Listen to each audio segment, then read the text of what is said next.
전시는 노르웨이에서 청년 시절을 보내던 뭉크의 작품으로 시작합니다.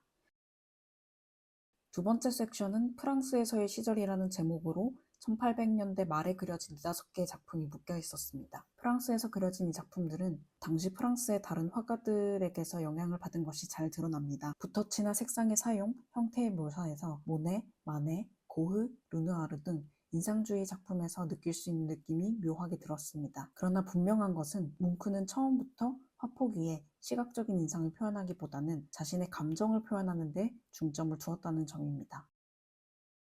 다음 섹션에서는 뭉크가 자신만의 실험을 계속하며 독창적인 표현 기법을 시도한 것을 볼 수 있었습니다. 그는 새로운 시도를 두려워하지 않는 얼리 어댑터 같은 화가였습니다. 예를 들어 목욕하는 여인들이라는 제목의 이 그림에서는 마치 카메라가 장노출된 것처럼 두 개의 이미지가 겹쳐진 형태로 표현되어 있습니다. 또한 난간 옆의 여인이라는 작품은 뭉크의 또 다른 실험을 보여줍니다. 그림의 왼쪽과 아래쪽에 남아있는 얼룩이 그 흔적인데요. 1910년대 노르웨이 에켈리의 집을 구한 뭉크는 그의 작품들을 밖에 두어서 비, 바람, 햇빛 등이 미치는 영향을 관찰했습니다. 이 실험은 홀수 큐어라고 불렸습니다. 뭉크 사후 그의 작품을 발견한 사람들은 이 얼룩들이 의도된 것임을 모르고 뭉크의 의도와 달리 작품들을 너무 완벽하게 복원하는 실수를 하기도 했다고 합니다. 이 붉은색 망은 아마도 뭉크의 작품을 감상하는 데 가장 최적의 가이드를 제공할 것입니다. 바로 뭉크의 생애 프로젝트였던 생의 프리즈의 틀 안에서 작품을 감상할 수 있는 공간입니다. 먼저 사랑의 시작을 나타내는 시드 오브 러브 작품들로 시작합니다. 여름밤 목소리, 키스로 대표되는 이 작품들에서는 하얀 옷을 입은 여성이 등장하고 남성과 여성이 신체적, 정신적으로 하나가 되는 모습을 그립니다. 하지만 점차 뭔가 이상해집니다. 그림 속에서 남자는 점점 무기력해지고 고통스러워하고 있습니다. 여성은 머리카락으로 남성을 올가매는 공포의 대장으로 그려집니다. 이는 뭉크가 밀리 타울로우, 툴라 라레센 등의 여성과의 관계에서 느꼈던 무력감, 극도의 피로감, 질투와 불안 등이 투영된 작품들입니다. 뱀파이어, 멜랑콜리, 질투와 같은 작품이 그 예입니다. 세 번째 작품 그룹은 불안이라고 이름 붙이면 가장 잘 어울릴 것입니다. 위험한 하늘, 숨막히는 공기, 입 없는 무표정한 얼굴로 밀실 공포증을 유발하는 군중들, 그리고 다리 위의 공황까지. 탁월한 아웃사이더였던 뭉크가 세상에서 느꼈던 불안과 공포가 드러나는 작품들 앞에서 관람객들의 얼굴도 신박해지는 것을 볼 수 있습니다. 마지막은 어린 시절 어머니와 누나의 죽음, 청년 시절 아버지의 죽음, 그리고 여러 번 죽음의 문턱에 다가갔던 자신 등 뭉크의 삶을 늘 따라다녔던 주제, 죽음에 관한 작품들입니다. 병든 아이, 임종의 자리에서와 같은 작품이 그 예입니다.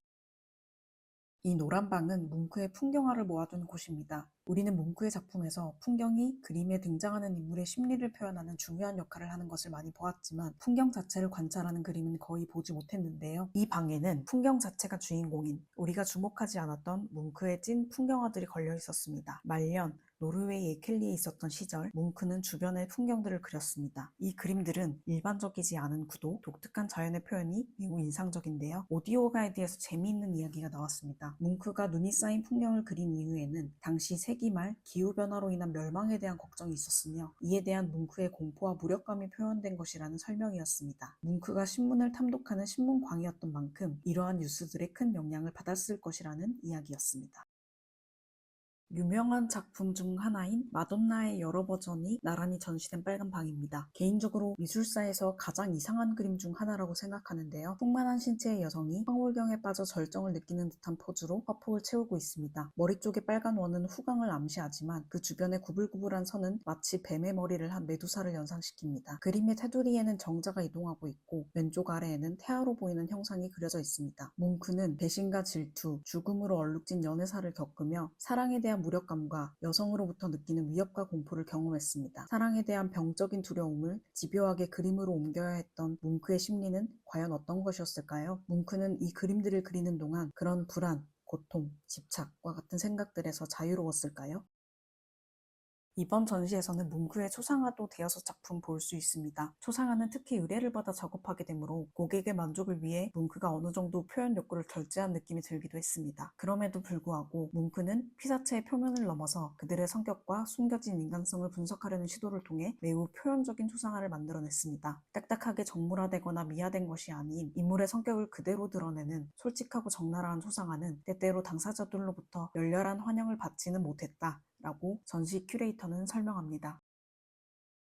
이번 전시에서 제게 가장 인상 깊었던 섹션은 급진적 혁신가라고 이름 붙여진 섹션이었습니다. 1900년대 파리와 베를린을 오가며 자신만의 화법을 발전시킨 뭉크는 학으로서 완전히 원숙한 단계에 이르렀습니다. 남자와 말이라는 작품 또는 이 버전의 키스 같은 작품에서 우리는 뭉크의 혁신적인 회화 기법과 원근법이 빛을 발하는 것을 볼 수 있습니다. 20세기 초 사진과 영상 기술이 개발되고 발전하던 시대 배경에서 꽤 기술 덕후의 면모가 있었던 뭉크는 흥미로운 작품들을 남겼습니다. 화분이 놓인 창가의 남녀라는 이 작품에서는 마치 사진이 찍힌 듯이 순간 포착된 두 인물의 모습을 담고 있습니다. 남과 여라는 이 작품에서는 카메라 렌즈를 통해 담은 것처럼 소실점을 통한 공간감이 뚜렷하게 드러납니다. 두 개의 실루엣이 겹쳐있는 손이 보이지 않는 이 앞쪽 남자의 모습은 조리개를 열었다가 다시 닫을 때까지의 노출 간격 때문에 사진에서 흔히 나타나는 현상처럼 보이는 점이 흥미롭습니다. 전시의 후반부 목판화와 실험 섹션에서는 몇 가지 인상적인 작품들이 소개됩니다. 뭉크는 전통적인 목판 인쇄 방식에서 벗어나 톱으로 블록을 조각내고 각기 다른 색상의 잉크로 칠한 후 조립하여 프린트하는 독창적인 방법을 만들어냈습니다. 또한 모티프가 거의 지워질 정도로 목재의 결이 드러나게 한 목판화 작품들은 소재와 기법에 대한 그의 실험 정신을 다시 한번 확인할 수 있게 합니다. 뭉크의 목판화 실험이 잘 드러난 숲을 향해서라는 작품을 볼 수 있었는데요. 뭉크의 실제 노트에 이 작품과 잘 연결되는 내용이 남아있다고 합니다. 이런 내용입니다. 그들은 숲속에 열린 공간으로 들어갔습니다. 양쪽에는 키가 큰 가문비 나무와 자작나무가 서 있었습니다. 해질녘 저녁 공기에 젖어 어둡고 풀이 반짝였습니다. 그들은 머리를 숙인 채 말없이 걸었습니다. 주위의 분위기는 교회처럼 엄숙했습니다. 그녀는 그에게 몸을 기대고 그의 어깨에 머리를 기댔습니다.